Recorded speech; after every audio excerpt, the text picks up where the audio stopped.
Hey gamers, welcome back to our channel. Today I will show you how to fix TPM 2.0 error on Valorant. First of all, ensure TPM 2.0 is enabled on your PC. Restart your computer and enter the BIOS setup by pressing the appropriate key, usually delete F2 or escape. Look for a settings called TPM or FTPM depending on your motherboard and make sure it's enabled. While in the BIOS, also check if Secure Boot is enabled.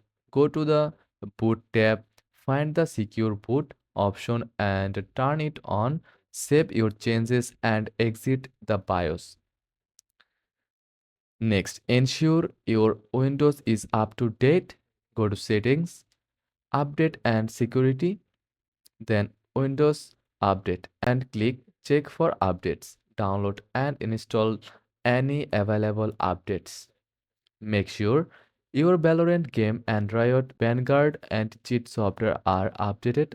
Launch the Riot client and it will automatically update both if needed. If the issue persists, try reinstalling Riot Vanguard. Go to Control Panel, then Programs, uninstall a program, find Riot Vanguard and uninstall it. Then relaunch Valorant to reinstall the anti-cheat software. Finally, ensure your hardware support TPM 2.0. You can check this by running tpm.msc from the Run dialog on Windows. If it says TPM is not found or disabled, double check your BIOS settings or consult your PC manufacturer for support. And that's it. One of these steps should fix the TPM 2.0 error on Valorant. If this guide helped, give it a thumbs up and subscribe for more gaming tips. Thanks for watching.